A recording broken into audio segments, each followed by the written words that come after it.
Pwedeng isama ko po sa vlog. Ayan. So kasama natin si Boss, pangalan mo? Jexy. Boss Jexy. Ng taga saan po? Palali lang. Ay, taga Palali. Ayan. So nakilala niya ako guys. Bigyan ko na ng sticker. Hello. Hello. Ayan guys. Bigyan ko na kay Boss Jexy. Salamat po. Ayan. Fist bump tayo. Welcome. Ayun. Airport. Ano? Sige, Airport sa mga. Airport. Ayan. Thank you. Thank you rin po kayo ma'am. Shoutout po.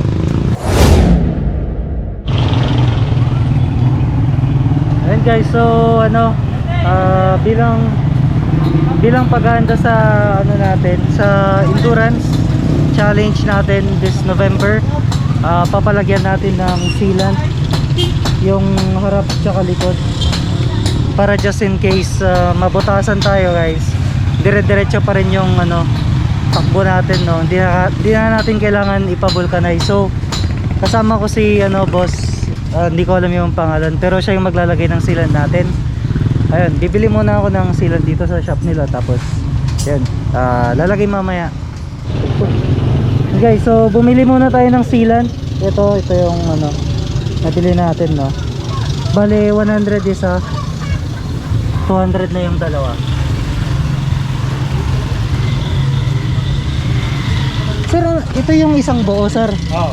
Pag yung mas maganda pag isang buo yung ilagay. Oo. Kasi meron din daw yung kalahati. Pero mas maganda pag yung isang buo daw ilagay. Yan, pang Neo Gear. Ano pala to, sir? Ilang buwan yung itatagal nito? Hanggang sa mabuntot na yung gulong.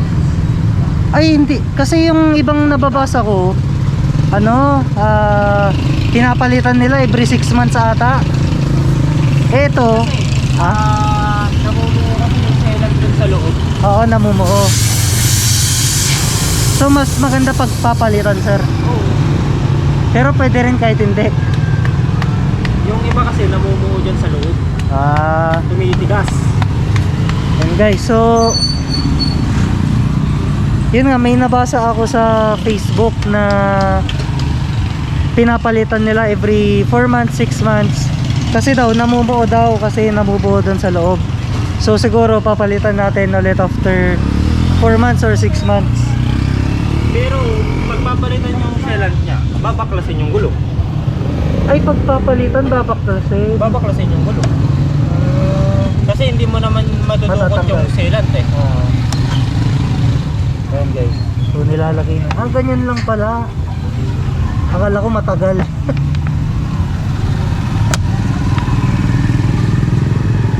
Yan, ganyan lang guys. Susok-sok lang dyan.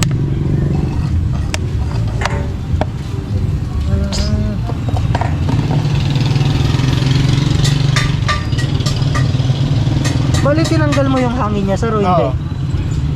Tatanggal yung hangin. Tatanggal yung hangin. Ayan, tapos aanayin ulit.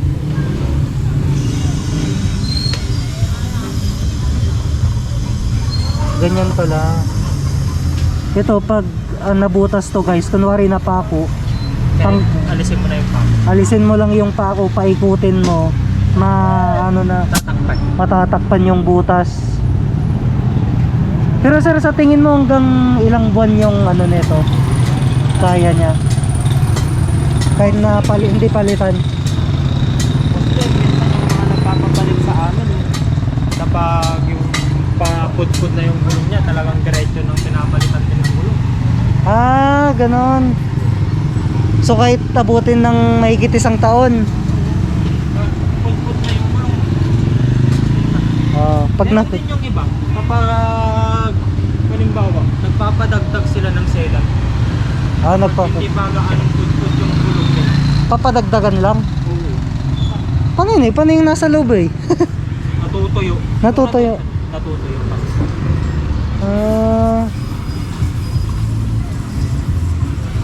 So yung iba daw guys, ang ginagawa, pinapadagdagan lang daw. Tapos yung iba naman, bali pinapalitan na yung gulong pag napudpod na. So siguro ito ang gagawin ko dito, pag Pag napudpud na, saka ko na din papapalitan.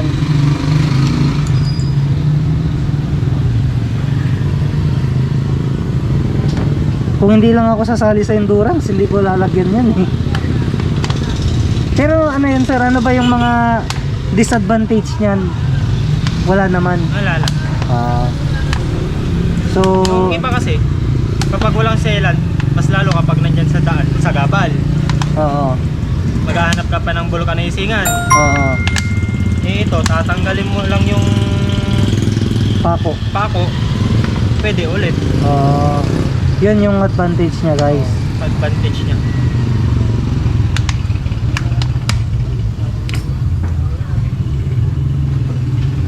Pag ano, pag parang sa daan napako ka, tanggalin mo lang yung pako.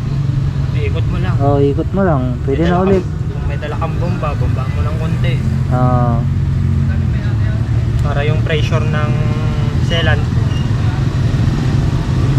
magsara agad dun sa napakuan. Pwede rin kayong magkabit guys, pero mas maganda pag hindi nyo alam, ipakabit nyo na lang sa ano, mas nakakaalam. Baka mamaya hindi nyo ibalik. Ayun, kailangan yung ganun. Tapos bombahan ulit. Ayun o. Bali tinanggal yung hangin kanina guys. Ayun. Pwede na ulit.